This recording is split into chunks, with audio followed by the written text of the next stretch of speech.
नमस्कार, मैं मनीष कुमार। चलिए फटाफट करते हैं आज की खबरों की शुरुआत और चलते हैं आज की खबरों की सफर पे। आपको बताना चाहेंगे कि आज हम विश्लेषण करने जा रहे हैं उत्तर प्रदेश की ओर से आई हुई खबर का। जी हां, उत्तर प्रदेश के मुख्यमंत्री योगी आदित्यनाथ सरकार ने ऐलान किया है ट्विटर के माध्यम से कि वो आने वाले कुछ ही सालों के अंदर लगभग 3 लाख पदों की रिक्तियां जो है वैकेंसी उसके लिए निकालने जा रहे हैं और साथ ही साथ उसको भरने का काम करेंगे। तो रोजी रोजगार के क्षेत्र में एक बड़ी खबर आ रही है उन तमाम युवाओं के लिए जो सरकारी नौकरी की तैयारी कर रहे हैं। अब हम बढ़ते हैं अगली खबर की ओर और आपको बताना चाहेंगे कि अब हम यहां से करते हैं खबर की शुरुआत और बताना चाहेंगे कि सबसे पहले और अहम खबर आ रही है एसएससी सब जूनियर इंजीनियर के पोस्ट के लिए। जी हां, आपको बताना चाहेंगे कि एसएससी के अंतर्गत तमाम बी और सी ग्रेड के पदों के लिए रिक्तियां निकाली गई हैं और उसके लिए फॉर्म फिल करने का प्रक्रिया शुरू किया जा चुका है। और साथ ही साथ आपको बताना चाहेंगे कि ये प्रक्रिया शुरू हो चुका है। 30 अक्टूबर अंतिम डेट है फॉर्म को फिल करने का। और आप हमारे जॉब एटर्नल के वेबसाइट पे जाकर के आप देख सकते हैं तमाम उन जानकारियों के बारे में कि क्या क्या इसके लिए प्रोसीजर और किस तरीके से हम फॉर्म को फिल कर सकते हैं और क्या क्या इसके लिए क्राइटेरिया को मापदंड को माना गया है। और साथ ही साथ आपको हम बताना चाहेंगे कि इसमें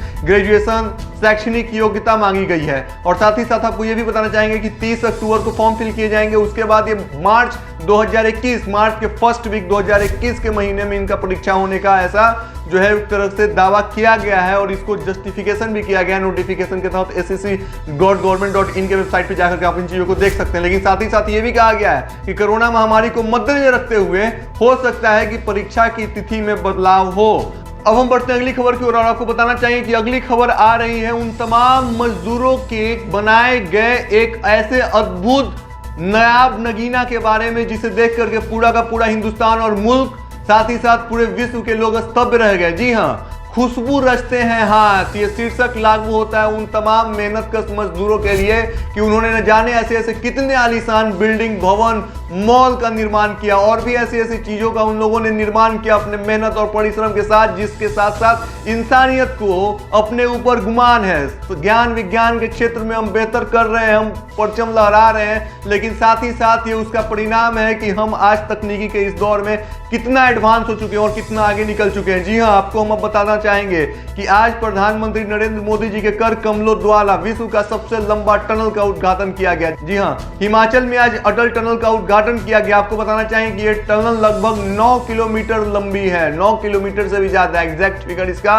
9.2 किलोमीटर है। और ये टनल आपको बताना चाहेंगे कि हिमाचल की सबसे बड़ी टनल होने के साथ साथ पूरे विश्व के लिए ये बड़ी खबर थी और विश्व की निगाहें इस टनल पे थी क्योंकि इसने खिताब हासिल किया है पूरे विश्व के सबसे बड़ा टनल होने का। साथ ही साथ आपको बताना चाहेंगे कि ये मनाली से होते हुए रोहतांग की पहाड़ियों तक होते हुए स्पीति वैली तक ये टनल जाता है। और साथ ही साथ मनाली और रोहतांग स्पीति के 66 किलोमीटर के डिस्टेंस को ये टनल कम करता है। और बीच में आपको ये भी बताना जरूरी समझते हैं हम कि ये हायर हिमालय के रेंज में आता है जहां पे हिमाद्री ग्लेशियर मतलब हिमालय का जो सेकेंड रेंज है हायर हिमालय का वो आधारित है। और 6 महीने तक लगभग ये इलाका पूरा बर्फ से कवर रहता है।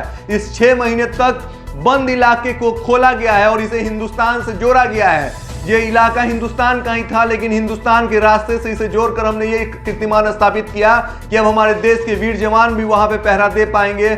और जो स्पीति वैली है वहां पे पर्वतारोही और साथ ही साथ पर्यटक भी सालों वहां पे जा सकेंगे, मतलब ये कि वो साल में कभी भी वहां पे जा सकते हैं। साथ ही साथ आपको हम बताना ये भी चाहेंगे कि 80 किलोमीटर की रफ्तार से यहाँ पे वाहनें दौड़ सकती हैं और इसके बीच में पर डे कम से कम 3000 से भी ज्यादा 4 व्हीलर, 1500 ट्रक और न जाने ऐसे कितने 2 व्हीलर वाहन भी यहाँ से जा सकते हैं। साथ ही साथ आपको हम बताना चाहेंगे कि ये टनल को बहुत ही खूबसूरत और भव्य बनाया गया। लगभग 3500 करोड़ रुपए की लागत से बनाया गया ये टनल 10 सालों में बनकर तैयार हुआ है। भारत के पूर्व प्रधानमंत्री स्वर्गीय अटल बिहारी वाजपेयी के नाम पर इस टनल का नाम अटल टनल रखा गया, जिसका उद्घाटन भारत के तत्कालीन प्रधानमंत्री नरेंद्र मोदी ने किया। आइए जानते हैं अब टनल की खासियत। 46 किलोमीटर कम हो जाएगी मनाली और लेह के बीच की दूरी इस टनल के निर्माण हो जाने से। लाहौल स्पीति और लेह लद्दाख के बीच हर मौसम में आवागमन सुचारू होगा। हर 60 मीटर पर एक अग्निशामक, हर 150 मीटर पर टेलीफोन उपलब्ध होगा, हर 250 मीटर पर सीसीटीवी कैमरे, प्रसारण प्रणाली, हादसे का स्वतः पता लगाने की प्रणाली, हर 500 मीटर पर आपातकालीन निकास सुविधा, हर 1 किलोमीटर में हवा की गुणवत्ता निगरानी, हर 2 किलोमीटर की दूरी पर मोड़। यह 10.5 मीटर चौड़ी सिंगल ट्यूबल बायलेन टनल है। अब हम बढ़ेंगे अगली खबर की ओर और अगली खबर आ रही है उत्तर प्रदेश सरकार की तरफ से और आपको बताना चाहेंगे कि हम उसी खबर का विश्लेषण करेंगे जिसके बारे में हमने पुनरावृत्ति करते हुए आपको बताया था कि उत्तर प्रदेश की योगी नाथ सरकार ने यह ऐलान किया है कि हम आने वाले सालों के अंदर 3 लाख पदों को भरेंगे। उनका ये दावा और उनका ये ऐलान आज हम इस खबर का विश्लेषण करेंगे। आपको बताना चाहेंगे कि उत्तर प्रदेश सरकार ने खुद ही एक फैक्ट और फिगर जारी किया है जिसमें उन्होंने ये बात कहा है कि हमने पिछले 3 सालों में लगभग 1.25 लाख पदों को भरा है। सरकारी नौकरी, सरकारी वैकेंसी को हम लोगों ने भरा है। अब ध्यान से यूपी सरकार की इस बात को सुनिएगा। एक तरफ तो 3 साल के अंदर आप 1.25 लाख पदों को भरते हैं, अगर आप कहते हैं तो अब इस दावे में कितना दम है और ऊंट किशोर करवट लेगा ये तो आने वाला वक्त ही बताएगा जब इस दावे का मूल्यांकन किया जाएगा और आरटीआई के तहत पता किया जाएगा।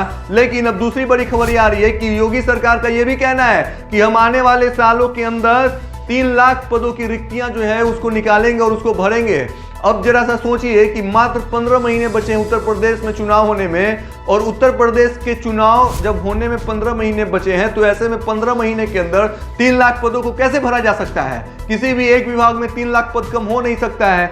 हो सकता है कि शिक्षा हो, चिकित्सा हो, ज्ञान हो, खेल जगत हो, संचार जगत हो, सभी जगह सर ब्यूरोक्रेसी हो, सभी जगह मिला करके इतनी पदें हों और वो भी इन पदों का ब्यौरा या फिर इन पदों की जानकारी आखिर सरकार तक किस सर्वे, किस रिसर्च के द्वारा पहुंचाई गई है या पहुंची है, ये भी सरकार ने किसी भी तरीके से स्पष्टीकरण नहीं दिया है। तो यहां पर इस खबर में कितना दम है, इस दावा में कितना दम है, ये तो आने वाला वक्त ही बताएगा जिस हिसाब से वैकेंसी निकलेगी।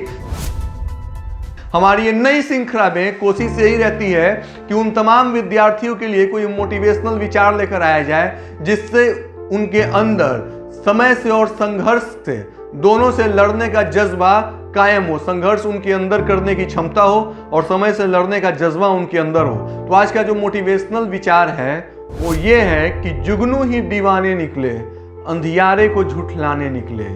वो बड़े लोग हैं, उन्हें तो बस बात काटनी है। हम तो जुगनू हैं, हमें तो सारी रात काटनी है। जी हाँ, जुगनू यहाँ पे बोल रहा है अंधेरे के बारे में। जुगनू की दीवानगी और मेहनत को देख करके अंधेरे को कहा जा रहा है कि जब तक ये छोटा सा प्राणी जिंदा है तब तक ये इस बात को मानने को स्वीकार नहीं है कि जग में अंधेरा है। तो जुगनू से आप लोगों को, हम लोगों को प्रेरणा लेने की जरूरत है कि एक छोटा सा जानवर समाज को प्रकाश पहुंचा रहा है तो फिर हम तो उससे काफी बेहतर हैं और हम इंसान की श्रेणी में आते हैं तो हम कुछ भी कर सकते हैं अगर हम बशर्ते किसी चीज को ठान लें तो। धन्यवाद।